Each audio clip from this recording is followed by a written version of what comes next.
Sweden's Loki system just had its first combat deployment because Ukraine changed how the Nordics fight drones. Loki, which also happens to be my dog's name. That system just finished its first live NATO combat deployment in Poland, protecting a logistics hub that was feeding weapons into Ukraine.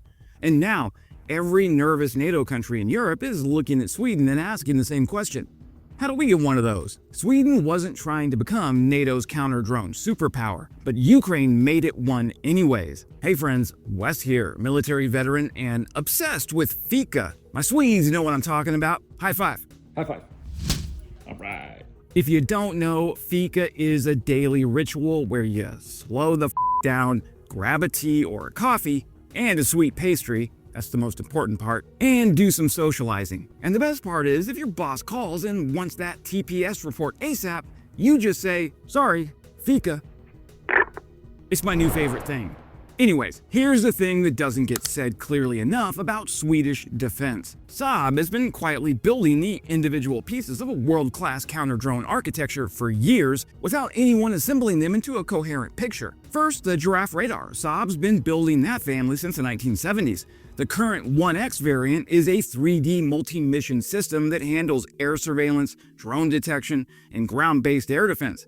It's a mature, fielded product with export customers around the world. Then there's the Trackfire remote weapon station, a stabilized, remotely operated mount that can carry machine guns, grenade launchers, or missiles. It's already in production, it's already exported, it's already been proven in the field. Before, Ukraine made counter-drone work the hottest category in defense. Then there's Sweden's electronic warfare components. Now, Sweden has invested seriously in EW capability for decades, for reasons that should be obvious when you look at a map and notice that Sweden spent the Cold War sitting between NATO and the Soviet Northern Fleet. Now, none of those programs were built for counter-drone warfare, but they were built for other missions, and then Ukraine happened, and Saab looked at its own product shelf and said, we already have a radar, a gun, and a jammer. What if we just connected them? That is Loki. Loki can even be integrated with the Bofors 40mm gun built by Sweden and Denmark. Now, the Bofors 40mm has been in continuous service since 1934, which means Ukraine is using Swedish equipment to shoot down Russian drones with a platform that was already old during the Second World War. For my Gen Z audience, all 5 of you, it occurs to me that you might not know what the Bofors 40 is. Meet me over in Studio Bravo and I'm gonna put it in language you can understand. Okay, quick history lesson. No cap. It's 1939, Europe is cooked. Germany is on their Sigma grind set, invading Poland, and the whole continent is giving main character villain arc energy. It's not bussin'. It's actually very mid for humanity. Sweden, low-key one of the most based countries in Europe at this point, had already built this absolute fire anti-aircraft gun called the Bofors 40mm, and chat, when I say fire, I mean the Allies were so pressed about this gun that Britain, America, and basically every country that wasn't run by a skibbity dictator licensed it immediately and started building their own. The gun ate, and it left no crumbs. Fast forward through the whole war, which Russia, by the way, has been living rent-free in Sweden's head ever since, and the Bofors gun just keeps getting updated. New barrel, new loading system, new mount, but same fundamental understood the assignment energy. Now it's 2026. Sweden puts a new version of this nonagenarian relic on a mobile platform, calls it a Trident Mark II, and ships it to Ukraine to shoot down Russian drones. The gun is literally 90 years old and it's still out here catching Russian equipment in 4K. That's not mid, that's generational riz. Okay, that's a W for Sweden. Back to the main show. Also, you might be wondering why I have Mark Carney on my screen. I may or may not have an American crush on Canada's head honcho. Where were we? Right, let's go through the stack because this is where Sweden's accidental superpower status actually lives. Loki is the foundation. Saab, FMV, and the Swedish Air Force compressed the entire evaluation cycle into 84 days, producing a modular system built around the Giraffe 1X radar, the Trackfire remote weapon station, and electronic warfare components that can track targets in both physical space and the electromagnetic spectrum simultaneously. The key word in that architecture is modular. You can add sensors, you can swap effectors.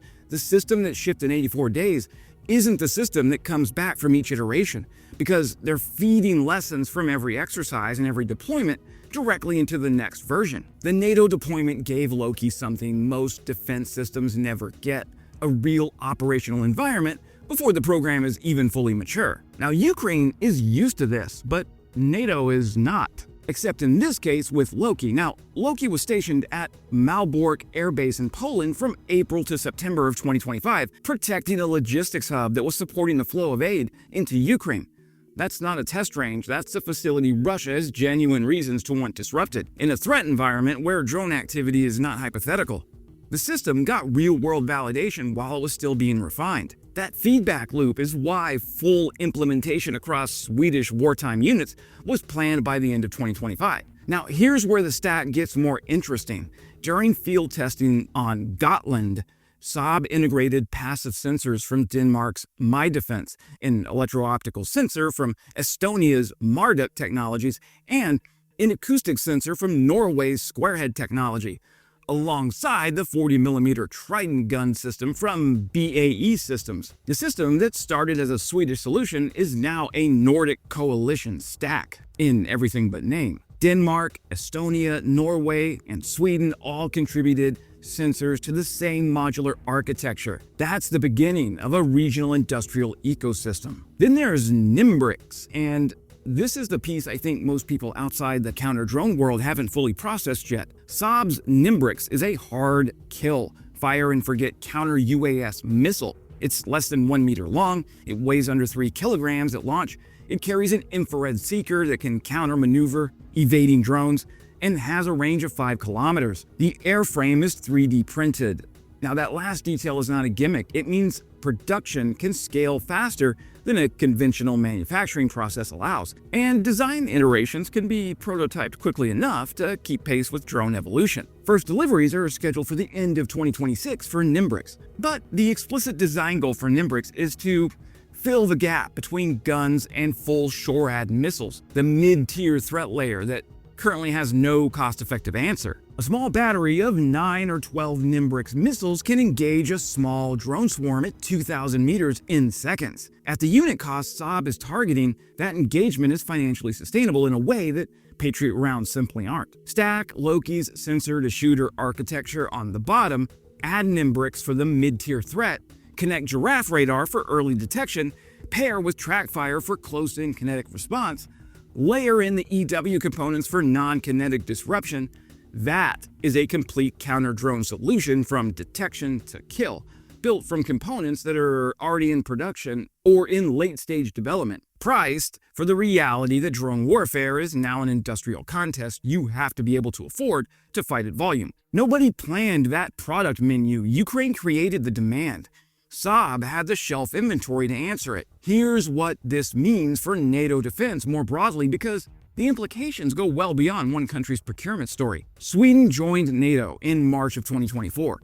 It arrived with something most new members don't bring: a credible, fielded, combat-tested counter-drone architecture at exactly the moment NATO's biggest operational lesson was that nobody had one. That's a significant amount of institutional leverage for a country of 10 million people. The procurement signals are already pointing in the direction of Sweden as a supplier, not just a consumer. The 1.5 billion Trackfire order with deliveries from 2026 to 2028 tells you there's committed demand behind this stack, not just interest. And then on March 6, 2026, Saab and the Kyiv School of Economics signed a collaboration agreement focused on UAV and microelectronics research. That's Saab formalizing the feedback loop, building a direct institutional pipeline between the world's most active drone warfare laboratory and Sweden's primary defense industrial company. The countries that end up owning the counter-drone market in NATO aren't going to be the ones with the biggest budgets. They're going to be the ones that figured out the architecture first, got it into the field, and accumulated real operational data while everyone else was still running procurement studies. Sweden figured out the architecture. Sweden got it into the field. Sweden is accumulating the data. None of that was planned. All of it was enabled by having the right pieces on the shelf when Ukraine forced the question. Now, there's a version of this story where some senior official at Saab or FMV is sitting in Stockholm right now with a cup of extremely strong coffee, looking at their order pipeline and thinking, we did not see this coming. That's the honest version. Sweden didn't wake up one morning and decide to become NATO's counter-drone capital. It built radars because Sweden and Ukraine needed radars. It built remote weapon stations because remote weapon stations are useful. It built electronic warfare capability because Sweden has a very long and unhappy border relationship with Russian signals activity in the Baltic. Then Ukraine happened. Then NATO started asking hard questions about drone defense. Then every nervous country on Russia's western frontier started looking for a modular, scalable, proven counter-drone solution they could actually afford to field at volume. Sweden had the shelf. The shelf became a stack. The stack became a product family, and the product family is now being exported to Ukraine, ordered in multi-year contracts, integrated into NATO operations, and studied by every defense ministry in the alliance trying to figure out what drone defense actually looks like at an industrial scale. Accidental superpowers are still superpowers, and that's what I think Sweden is with counter-drone. Let's ask Sweden what it plans to do next. That's it for today, my friends. Subscribe if you enjoy things like European, Canadian, and Australian defense, Ukrainian victory, and Russian incompetence. That's why I'm here. And as always, glory to Ukraine, glory to the heroes. Crimea is Ukraine.